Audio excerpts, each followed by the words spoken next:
This is Feiyu Scorp Pro, a gimbal I've been using for so many purposes on the go, and I absolutely love it because it's amazing, comes with lots of features, but this video isn't about this, because this is heavy and we need something lighter.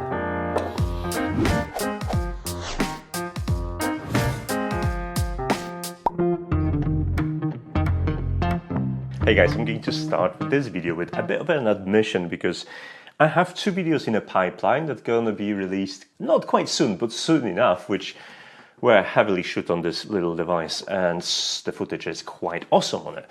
But ever since I bought this, well, I've been enjoying it, and the company behind this, Feiyu, actually sent me an email saying like, how about you gonna try something a little bit smaller and easier on your back? So let's put this big boy aside. I'm going to link it in my article if you want to check it out. And let's talk about this, because it's, as you can see, it's a much smaller version of a very similar concept. It's called Feiyu Scorp Mini 2. Well, let's take the name apart first. Mini 2, I don't think you have to explain much about it because it's much lighter, but also it comes with the disadvantage of supporting lighter cameras instead.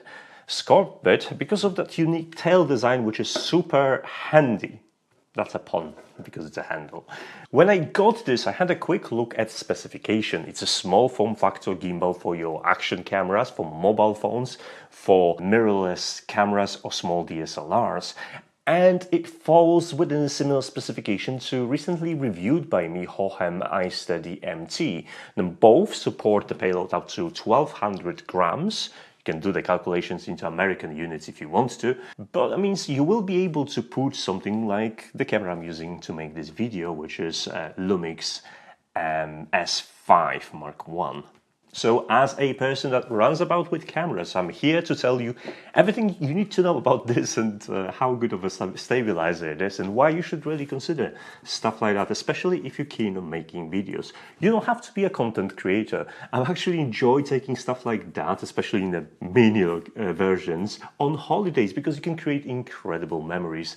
And let's face it, once you come back from these holidays, it's kind of no coming back. So what do we have in here? So the gimbal form factor is pretty obvious. You've got the gimbal device itself. You've got that really nice screwable attachment that doubles as your stand, which is very handy and very comfortable to grip.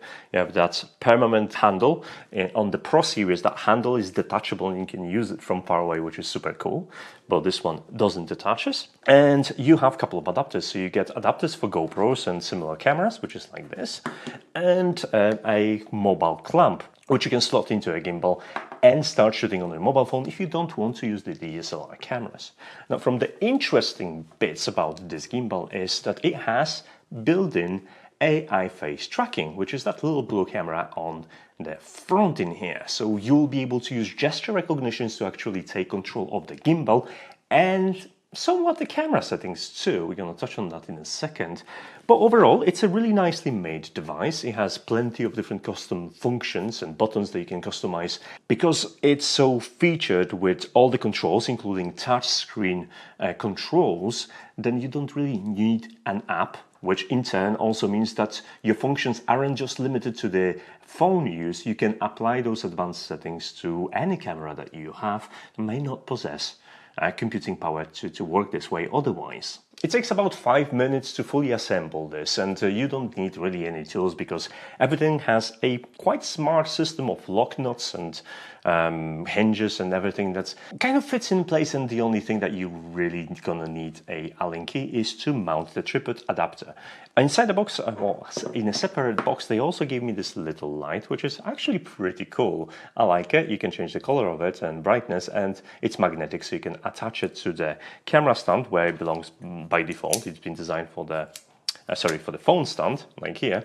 Or you can just use that stickable metal plate to kind of add it anywhere you want. From the control perspective, apart from plenty of buttons, including trigger, including rotary encoder, which is really nice, and touchscreen with a joystick and control buttons, you have to know that this has a list of compatible cameras. And you might ask, why there is a list of compatible cameras? They all have a tripod mount, right?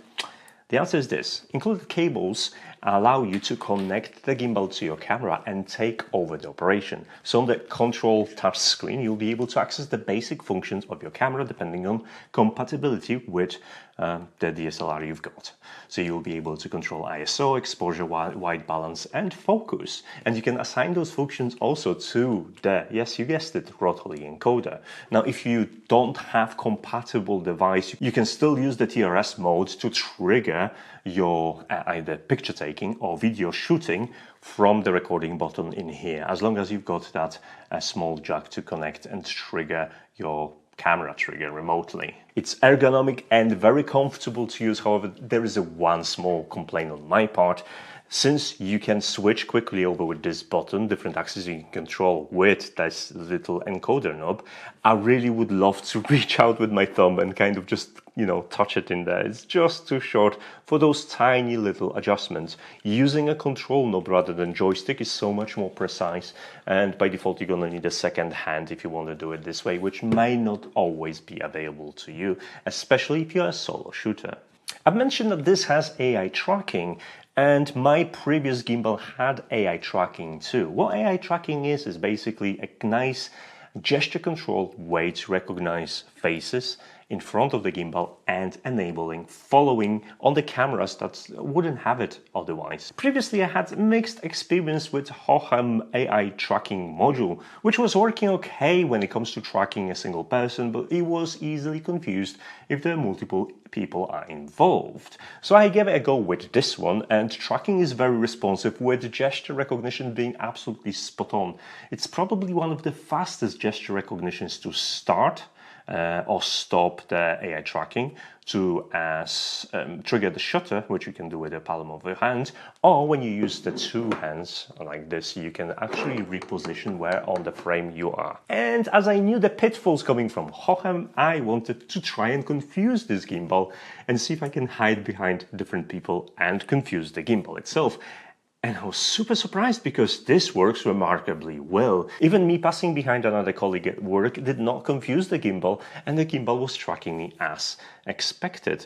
So I am super impressed with the AI aspect of this. Obviously, because it recognizes the gestures and the faces, you don't have ability to track objects, but it's a small price to pay if you're getting for a gimbal that is compatible with so many different devices. Usually, to get most out of those gimbal devices, you need an app on the phone, running on the phone, and connect to your gimbal. That way you'll have access to pretty much everything.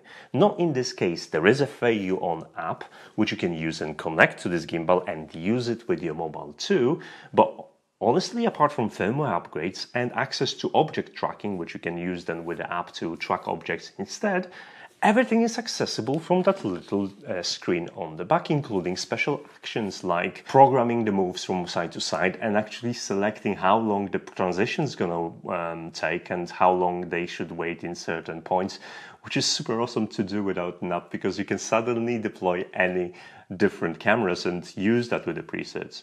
You still have an access to time-lapses, hyperlysis, panoramas and whatnot, and all from the level of the device, no app needed. But if you do end up downloading the app, then you'll also have an advantage of controlling this gimbal from far away, so you can just use the app as a remote. Now, in theory, if you're gonna stack your phone on top of your mirrorless camera with some sort of attachment and make them parallel, you will be able to use and fool the gimbal itself into tracking objects, but it's a bit of a hack, so let's not go in there. At this point of the video, you probably want to see actually some of the usable footage that I've shot using this gimbal.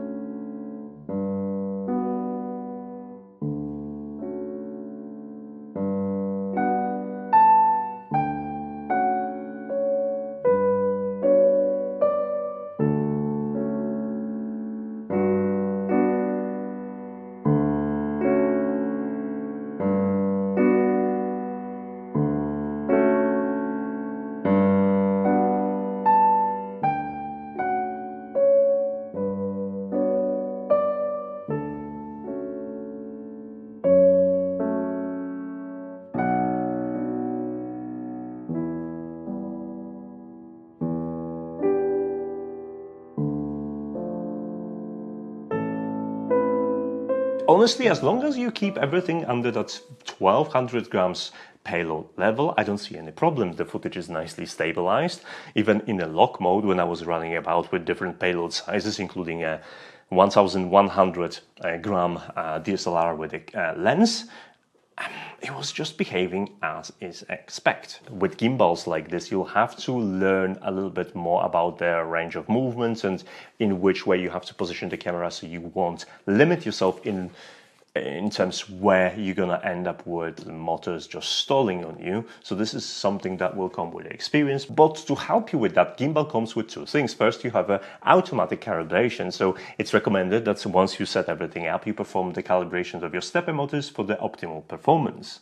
After that, you can select different operational modes and different follow modes, from something that completely locks off the camera in position, try to keep it there, to very fast-paced, very rapid movements that are compatible with sport modes. The biggest by far advantage is actually the shape of the gimbal itself. While using Hochem, which was designed for a single hand and kept basically like this, it was okay, but for some shoots that grip isn't perfect, and having the ability to actually change the grip or utilize both of your arms allows you to control the action of the entire rig so much better. So you get a better grip on what you're filming, better control over it, and better range. Because if you just want to go down and have a low level shooting of a sea or something, it's very easy to execute and looks beautiful, and all you have to do is just hold it like this and that's it. It's super simple. So that ergonomics, plus the fact that it's so much lighter compared to my Pro version, made the use of it so much better. Now it works best probably with the lighter payloads. After holding it with one hand with my DSLR, my hand was getting tired if I was using it with a single hand operation. But that's gonna happen on any other gimbal anyway. But if you utilize the handle with your two hands, you'll have a little bit more dexterity to hold it in place for longer. I don't know if I sold you on this, but you are expected to fish out $269 for something like this, which honestly, with attachment for mobiles, with compatibility with so big variety of cameras, AI tracking, and even that little tripod and all the cables that comes with it, it's actually pretty good. But what really stands out to me is just that tiny attention to details, like the way you balance the gimbal. It has those nice locking knots that works really well when you set everything up, and the entire constructions of the gimbal is metal, and the plastic in here has rubberized areas to allow you for a better grip. It feels really premium in your hand, and it totally justifies the price that you're gonna pay for it. So if I was to judge this product, I'd say you're getting a pretty good deal out. I know what you're thinking, it's been all praise and no downfalls so far. So what do I don't like about this device? Honestly, not that much. It's great. It has USB Type-C ports to control your cameras, to charge your device. It supports. It can connect via Bluetooth to your GoPro, because GoPro is on the compatible list of devices. So there isn't really much disadvantage of using that. Obviously, you're not going to get a full deal if your camera isn't on the supported list. But this is more down to the fact that there is no universal standard to control those things, and you might be limited only to trigger release if your camera isn't supported otherwise. And honestly, that's probably the biggest downside of entire setup. It's not the Feiyu's fault. It's just the photography didn't come up with a standard for controls like this. And it's gonna be a couple of years before they figure out. Would be nice to unify it.